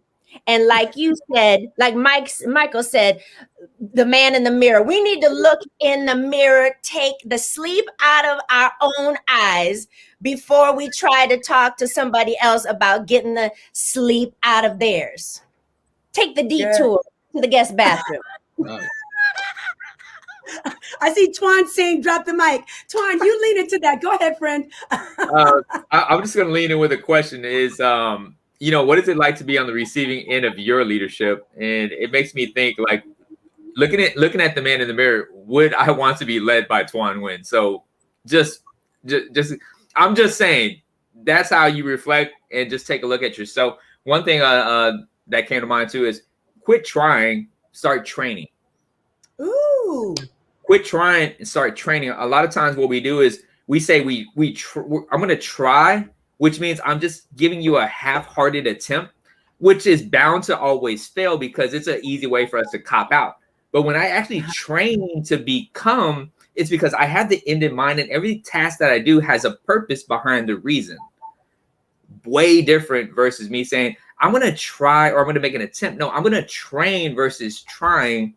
And, you know, I think that's just really cool, just to really change your vocabulary from trying to training. Yeah, I like that. And all of that is, to me, what's happening with us, right? That's what we've been anchoring. Yes, we know the world, but really it's about us, because we try. Here's what we do, panel. We try, but we train everyone else. Or we make our best effort, but we go out there and we drop the whip because we want you to, why haven't you executed on the training I gave you last week? And the question is, Miss Alicia said, take the detour tour to the mirror. And the question is, in the mirror, man in the mirror, why haven't you tried and done what you trained yourself to do? Goes back to, are my beliefs aligned with my actions? Character versus reputation. All right, Darlene, lean into that for us, Darlene. What are your thoughts? And you're muted, Darlene. There you go. What came to mind for me is something that as I was growing up through leadership, that one of my mentors told me is that you live your life now in a fishbowl. People are always watching. The mic is always on. And sometimes when something's happening somewhere else, you can become, if you allow yourself, arrogant as a leader and say, well, it's their organization or their facility, not mine. And I think when we start looking at what if it were me, just ask that question. I think it keeps you humble. It's always kept me humble when I ask, what if that was me? And after that examination, it's like, be quiet, do the work. I love it. I love it. So I'm going to show you a book that all of our mentor, Papa John, just released, he and Rob Hoskins in January, and it's called Change Your World. But I can guarantee you, if we ask Papa John, he's all about values-based, right? Servants-based leadership. He would say to us, change you first. So I'm going to read just a little short excerpt of what's happening here. It says, creating positive change in communities is similar to developing people, but it starts with ourselves. Good leaders focus on people's strengths and help them through those strengths. They don't focus on their weaknesses. It says, similarly, to help others live a better life, you don't focus on their problems. You focus on positive solutions that provide a better way for them. But my question is, we're going to go to our next question, is, yes, we're focusing on better solutions for them, but how can we really change them if we have not changed ourselves? So the question is this: knowing this, why must a leader's primary focus be on raising their own lid first? And the 21 irrefutable laws of leadership, the first one talks about the leader, that it's the law of the lid. It means that if I am, and I heard someone say this earlier, if I am a 5 in my leadership on a scale of 1 to 10, 10 being high, I am not going to attract 6, 7, 8. They're not coming because I'm at a 5. So if we really believe the law of the lid, then I want you to talk to us about that question. Why must a leader's primary focus be on raising their own lid first? Alicia, I saw you first. Alicia, you won. Sorry. I was just kidding. I heard one of the speakers at IMC, the International Maxwell Certification Conference that we just came out of. I heard her say, when the oxygen mask drops down on a plane, when that plane is losing altitude and those oxygen masks drop down, mercifully, it's never happened to me. But when they drop down, she said, and you know, they teach us this, put yours on first, then help the others. Because if you try to put someone else's on first, then it's not going to be long before you lose your own oxygen and you're going to pass out and you're not going to be able to help anyone. And truth be told, let that go on for long enough if there's really a crisis going on, and you're not going to survive that particular situation. So a leader must raise their own lid, or they're not going to survive long in that role, and they're not going to be able to develop others to raise their lid. So I'm going to jump in on that because I was teaching a class years ago, 21 years ago, brand new teacher. And I learned this principle then. And I thought, why would they tell a parent, to do that when they've got this young child? Why would you do that? This 5-year-old, 6-year-old, they need the oxygen before the parent. And here's what was said. If the parent puts the mask or the oxygen on the child first and the parent perishes, then that oxygen was wasted, because it's soon that child will perish too, because their leader is no longer there. That's the significance of applying the oxygen to you first, to me first. Because when I'm doing all of these acts that we were doing, or that some of us have done, yes, yes, it was great. Yes, I got things done. But what happened when I fell? The ball was dropped because the one who's supposed to handle the ball or call the plays fell out. So now everyone on the field is scrambling. And we don't want that. So we have to put our mask on first. Alicia, I just had to tag team there. Thank you, my friend. Anyone else? Okay. I would add this to what's been said, and I've said this often to mid-level managers and up, because oftentimes just getting people to understand that because you're in the position, oftentimes people get promoted and it's like, I got this promotion, I got more money, and the fact of the matter is this: staff not impressed. They've seen many of you before. They're just waiting you out. Will you make it? And so along those lines, what I've said over and over again is, if you don't grow yourself, you're going to hurt the team. So you can either help the team by investing in you or hurt the team. We're trying to get a championship. So either help us, and if we see that you're hurting us, somebody over you is going to let you excel somewhere else because you're hurting the team. My, excel somewhere else or fail. Or fail. You're trying to be nice You're to out, buddy. Oh, this is good stuff. Good stuff. Anybody else want to lean in on that? Good stuff. Go ahead, Gary. I got something. There's no such thing as leadership if you're not going somewhere. Leadership always involves a journey if it's real.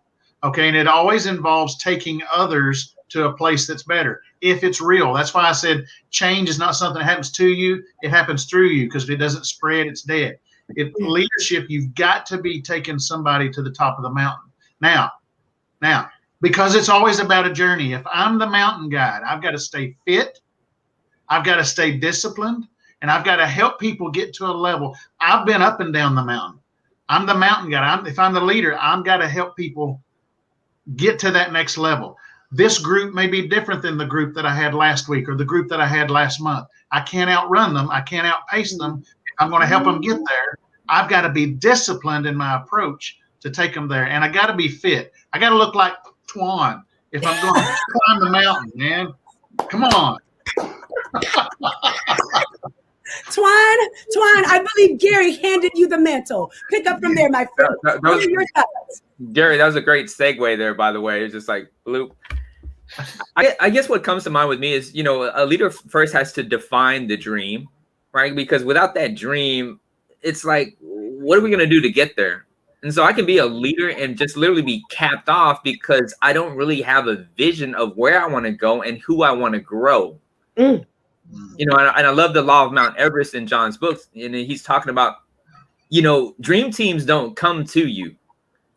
And I know for me, when I was in prison, I didn't understand my leadership lid until I really started understanding the way I was wired.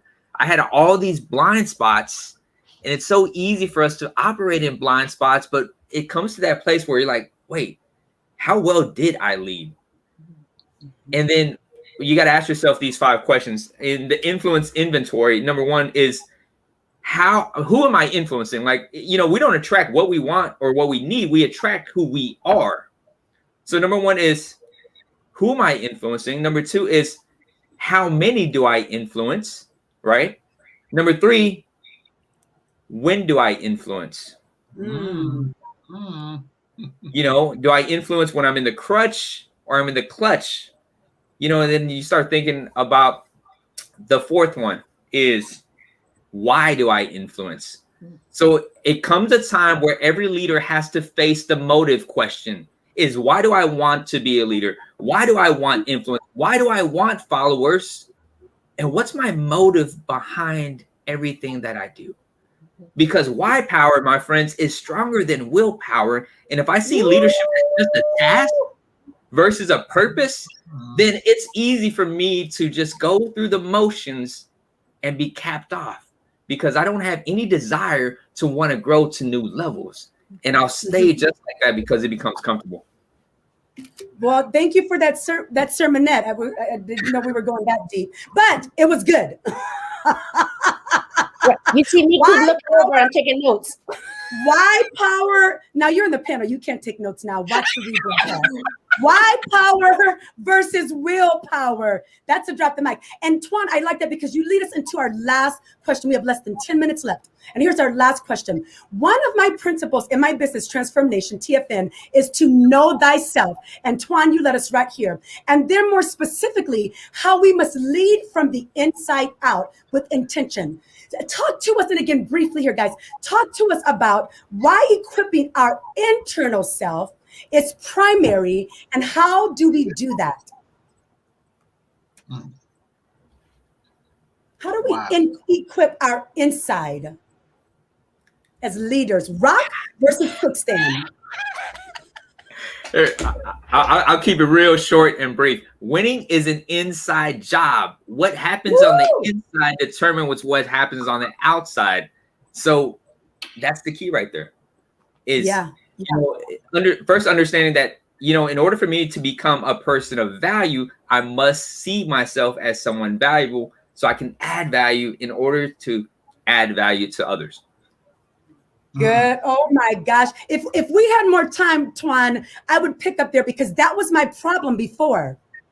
That was the problem. I did not know who I was, and I did not see. Everyone else could see, but I didn't. So I made internal choices that were opposite of my beliefs because I did not, Twan, really see Kenesha as valuable. So that's good, my friend. Very good. All right, guys, someone else lean into that for us. Yeah, Smoking Joe. I want it. You got it. Go ahead, ladies first. Go ahead. Yeah, I was going to say, we've got to let the warden go first. Warden, go. Yes, go ahead. Go ahead, Darlene. Oh, my goodness. Well, I think I forgot. Go ahead, Gary. We'll come back. I'm amazed. Okay. Smoking Joe Frazier said, if you cheat in the early morning hours, you'll get found out under the bright lights. Oh, man. My gosh.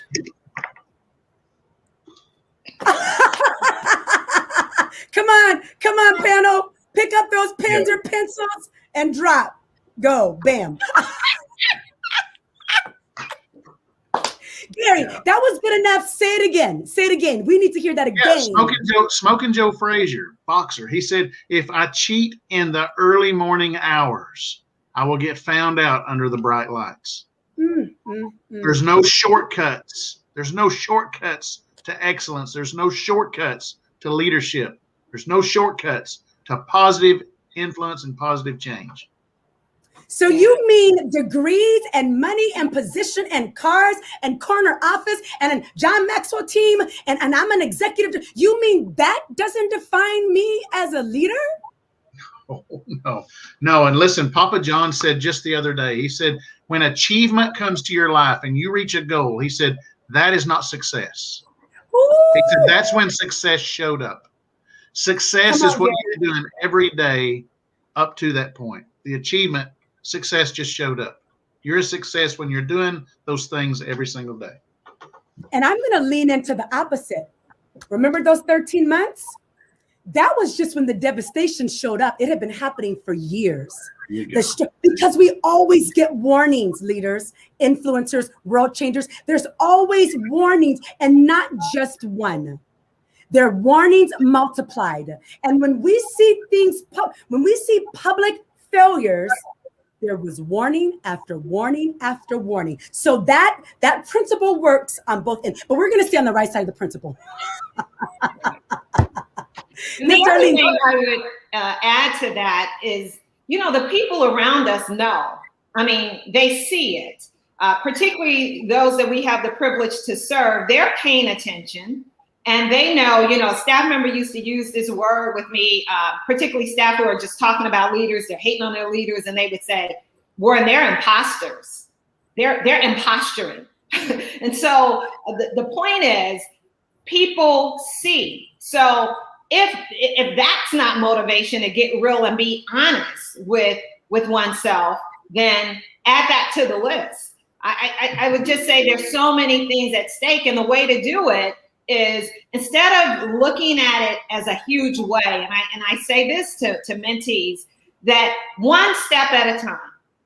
Yeah. Do that one step at a time and celebrate that step, because sooner than later, you're going to see, wow, look how far I've come, and look how far I can go and grow with the team. Yeah, I love that. I love that, Darlene. And guys, we are down to the very end. So I'm going to come around and ask each of you in 30 seconds or less, what would you leave our audience with when it comes to this notion of change you, then we change the world? How would, what tagline would you give them? What influence would you give them? What action step? And Twan, we're going to start with you. 30 seconds or less. All right, 30 seconds or less, go. Your pain is a passport, and if you learn how to use it wisely, it becomes a product. Come on, Twan, you have to say something else. You can't do that and leave me hanging. You get 30 more seconds, my friend. Go. He's teasing us. Your pain becomes a passport, which allows you to enter broken borders. God's not done writing your story, but you have to learn how to use the pain. See, when we talk about going through an experience versus growing, there's a testimony behind it. And I'm the perfect story of how God used my pain, because I didn't know my purpose, to grow myself so that I can grow others. And I'm not called to change everybody, but there's a certain group of people that relate to my story. And that becomes my product, which becomes profit. I love it. I love it. Thank you, Twan. So the rest of you, because I gave Twan that extra, you get 29 seconds. And I'm serious. Go. Go ahead, Darlene, and then we'll go to Alicia, then Gary. Okay, the short version is, to thine own self be true. Just be honest with yourself where you are. And my truth has changed daily. Sometimes, yesterday I might say, girl, you're a bad girl, you look, and then the next day it's like, this is the best I can do today. This is the best me that can show up today. Be true with ourselves about who we are and where we are, and grow from that. I love this quote in the book, and it reads this: you will never be what you ought to be until you are doing what you ought to be doing. And you ought to be doing something first with me, with you. Yeah. Love it, Darlene. Thank you, Darlene. Miss Alicia, then Gary. The Cheshire Cat in Alice in Wonderland said it best: if you don't know where you're going, any road will take you there. So we have to realize that we need to know ourselves. We have to be intentional. Just like Miss Darlene said, just like everyone said, we have to be intentional about changing me. And Mark Cole said this at IMC. He said the positive, and when we do that, the positive impact that we will have on the world is going to change the course of history.